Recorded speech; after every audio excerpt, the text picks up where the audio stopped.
Vamos já para o nosso primeiro tema, que é bastante importante e interessante para compartilhar com você. Queda no número de mortes por Covid-19 em idosos. Pois é, segundo um levantamento da produção aqui da CNN Brasil, feito em registros de cartório, os óbitos caíram na comparação entre a primeira quinzena de abril e o começo da pandemia.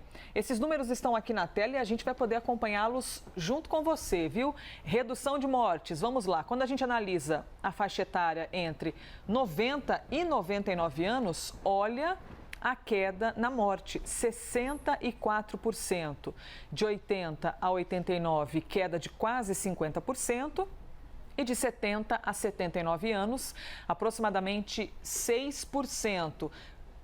Reforçando para você que é um levantamento feito com o número de óbitos dos registros em cartórios. Doutor Fernando Gomes, é um levantamento geral nos cartórios, mas levando em conta esse momento de pandemia e observando principalmente a faixa etária, a gente pode atribuir a vacina a essa queda? Quando a gente olha o que aconteceu de diferente de intervenção, a gente tem a vacinação como único evento.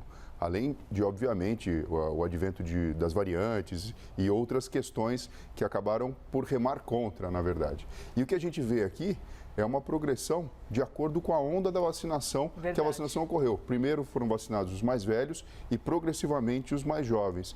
Então, Elisa, daqui um mês, se a gente voltar a falar sobre isso e expuser um quadro semelhante com tais dados de cartório, provavelmente o que a gente vai ver é o aumento progressivo nas outras faixas também, como de 80 a 89 Sim. e de 70 a 79 anos. Lembrando que funcionou como se fosse um desnatamento, vamos pensar assim? Sim. Vacinamos primeiro os mais velhos e, portanto, a taxa de morte por conta do coronavírus reduziu nessa faixa etária. E, por exemplo, agora a gente já tem podido ver em vários lugares do Brasil a campanha de vacinação com pessoas de 62 anos, 65, 69. Então, a tendência é que daqui a todo esse tempo que o senhor falou, 1 mês, 2 meses, a gente já possa acrescentar uma nova faixa etária de 60 a 69 anos, sempre torcendo pela queda de mortes. Sim, mostrando que existe uma correlação direta entre a vacinação e o controle dos casos de infecção e morte pelo coronavírus. Doutora, a gente também precisa considerar o tempo dessa vacina, correto? Porque o senhor sempre explica para a gente que depois que a pessoa tomou uma dose do imunizante, ela precisa esperar um determinado período para estar de fato imunizada. A gente viu que da faixa etária de 90 a 99, o número na queda de mortes é muito mais alto em relação aos outros. E essa faixa etária foi a primeira a receber a vacina. Ou seja, quanto maior o tempo, consegue completar aquilo que é pedido pelos próprios testes clínicos, das vacinas, para ter 100% de eficácia, né? Exato. Depois que a gente toma a segunda dose, você tem aí um intervalo de quase um mês entre a primeira e a segunda, em relação aos imunizantes que estão sendo aplicados no país, você pode imaginar que 15 dias a mais ou menos um mês é o tempo para que você comece a ver o impacto na própria população. Muito bom, levantamento feito pela produção aqui da CNN Brasil. O doutor já explicou para a gente que a tendência é que cada vez mais esses números comecem a atingir outras faixas etárias e nós estaremos aqui, para compartilhar com vocês essas notícias positivas. Mais um assunto aqui do nosso dia e eu quero contar com a sua participação, viu? Já fiz até uma pergunta aqui na rede social, tem bastante gente participando. Quando você vai ao mercado, por exemplo, e traz todas as compras, você é daqueles que na hora que chegam em casa, começa a higienizar tudo, fica aquele trabalho, parece que dá mais trabalho guardar as coisas do que fazer as compras, né, doutor? Muita gente fica lá higienizando tudo por causa desse momento de pandemia. Atenção para essa informação. Um artigo publicado pelo Centro de Controle e Prevenção de Doenças dos Estados Unidos mostrou que a chance de se contaminar assim, tocando nesses produtos, é muito baixa. Segundo o texto, a chance de infecção por contato na superfície, eu dei aqui o exemplo desses itens de mercado, mas a gente pode expandir para muitas outras coisas. O tablet que eu estou segurando, colocar as mãos numa mesa, numa porta e tal, numa catraca. Essa chance de se contaminar em superfícies é menor que 1 em 10 mil. Ainda de acordo com o artigo, quase todos os vírus morrem em no máximo 3 dias em superfícies como vidro, aço e plástico. A publicação ainda aponta que mais importante do que limpar os objetos é ventilar bem os ambientes, já que a transmissão aérea é a principal forma de contaminação. Vou trazer então, doutor, o exemplo para dentro de um ônibus. por exemplo. Então, a pessoa pode se infectar muito mais por estar num lugar com os vidros fechados e todo mundo dentro do que, de fato, ficar pegando na catraca na hora que passa ou encostando nas poltronas com as outras pessoas. O fato de estar fechado, sem ventilação, é que é o perigo. Sim, é lógico que isso não invalida aquela orientação clássica de não levar a mão, a boca, o nariz ou os olhos, porque, na verdade, você facilitaria esse processo de transmissão. Mas fazendo uma comparação a um pedestre, por exemplo, é lógico que é muito mais fácil acontecer um acidente, um atropelamento, se o pedestre estiver no meio da rua do que se estiver andando na calçada. Sim, diminui a probabilidade. Exato. No começo da pandemia a gente não sabia, por isso que a orientação ela foi genérica. Hoje em dia a gente já sabe, e aqui tem um dado importante da construção do conhecimento em relação ao comportamento da SARS-CoV-2, que é a transmissão através do contato com substâncias, com superfícies, que são superfícies rígidas e não através do ar, ela existe, porém num número infinitamente menor do que através do próprio contágio pelo ar, que seria o equivalente a um pedestre atravessar a rua. Sim. Aí vem a orientação, como faz para o pedestre atravessar a rua com segurança? Observando que existe uma faixa de segurança e que existe o farol, que sinaliza para ele quando é verde para passar. Fazendo a correlação, utilizar máscara, lavar as mãos, a questão do ambiente arejado, evitar aglomerados. Então, essa correlação, ela faz sentido hoje porque nós temos dados objetivos e pesquisa científica para informar sobre esse assunto. Ou seja, não quer dizer que a chance é zero, está anulada. Ela só é muito pequena em comparação, por exemplo, a ficar num ambiente fechado. Não devemos baixar a guarda mesmo assim, pelo que o doutor Fernando Gomes está explicando aqui. E, doutor, tem muita mensagem chegando. Minha nossa, ó, a Silva está... Isso, o Silva está dizendo, minha mãe passa álcool em gel em casa antes de sair para a rua. Por favor, ajudem ela a parar de fazer isso. O Silva está dizendo aqui. Mais coisas. Afinal, sacolas plásticas transportam ou não o vírus da Covid? Mais comentários que estão chegando. É verdade que o vírus sobrevive por mais tempo no frio? As pessoas têm muitas dúvidas quanto a isso. Entregas de lanches, por exemplo, vêm em sacos de papel e isopor. Devemos higienizar ou o vírus não sobrevive? Ou seja, as dúvidas permanecem nas superfícies, doutor. Na dúvida, tudo que a gente encostar, não colocar a mão na boca depois. Exato. Essa é a orientação de ouro, na verdade. Não facilitar esse contato, né, entre a superfície, porque a gente sabe que chega até 3 dias. O vírus pode ficar viável quando a gente pega a superfície de plástico, de vidro, de metal, mas tomando cuidado com os protocolos básicos de higiene, sem paranoia, pessoal. Essa que é a grande orientação. Você vai estar protegido.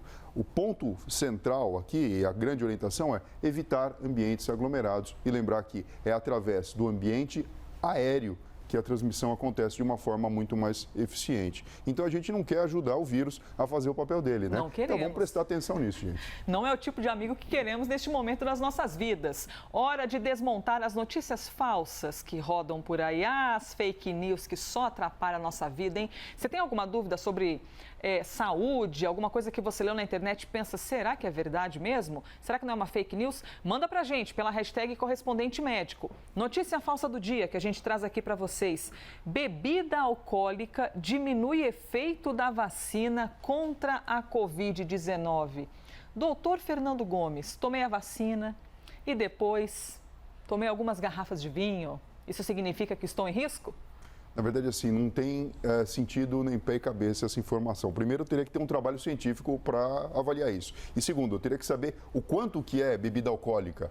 É um licorzinho? É uma taça de vinho? É um engradado de cerveja? O que isso significa? Mas, de qualquer forma, a vacina não funciona da mesma maneira que, por exemplo, um antibiótico. Porque existem medicamentos que, de fato, se você ingere bebida alcoólica, você estimula o funcionamento do fígado e, por estimular o funcionamento do fígado, o nível sanguíneo do antibiótico ou do medicamento em questão, ele é metabolizado mais rápido e você diminui a concentração dentro da corrente sanguínea. Com a vacina não funciona assim, você inocula, na verdade, dentro do organismo um antígeno que vai simular, entre aspas, o coronavírus e ao longo do tempo, por isso que a vacina não funciona de imediato no dia seguinte, você vai ter o seu sistema imunológico trabalhando, criando anticorpos, criando defesa celular contra aquele antígeno que foi ali inoculado. Então, a bebida alcoólica, ela não tem esse poder. Mas é lógico, sempre fica orientação. Pessoal, com moderação, né? Moderação, por favor, hein, gente? Você pode ser feliz, mas com moderação. Ó, na dúvida, pega seu celular, a câmera, tira uma foto da televisão do que você está assistindo agora, ou dá um print pelo computador, pega isso aqui e compartilha para todo mundo,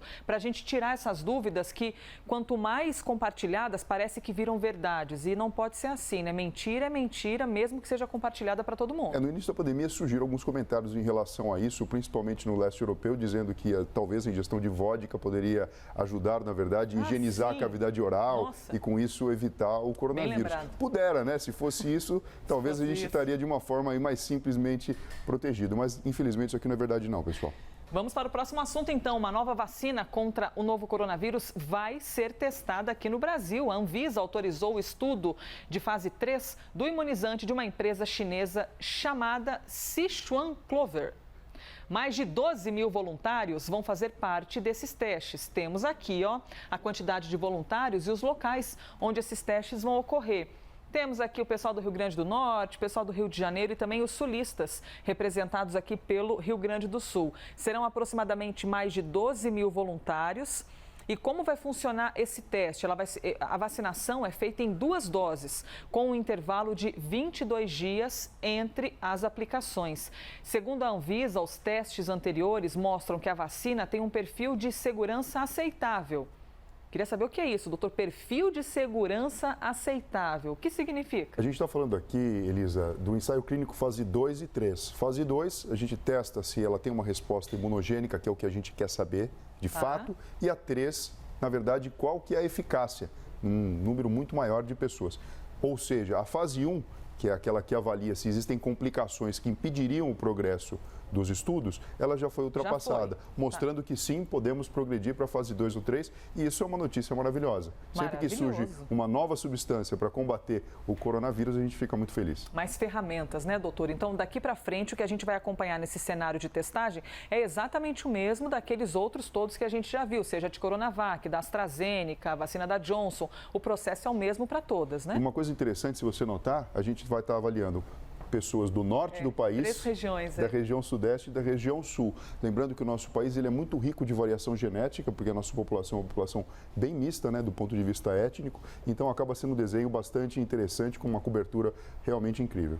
Muito bom, nova vacina no Brasil. Agora, a gente vai abrir espaço para você que diz assim, a gente manda pergunta, a Elisa nunca lê. A Elisa tem alguma coisa contra mim, nunca lê minha pergunta. Para, gente, que agora a gente vai colocar aqui na tela a sua questão que chega aqui para o doutor Fernando Gomes, da Amanda Cali, Amanda que sempre assiste a gente. Uma pessoa assintomática ou com sintomas leves da Covid pode ter sequelas após a doença ou isso só ocorre em casos mais graves de infecção, doutor? Quando a gente fala sequela, a gente fala de alteração que vai ser carregada depois do organismo lidar com o coronavírus e com o processo inflamatório.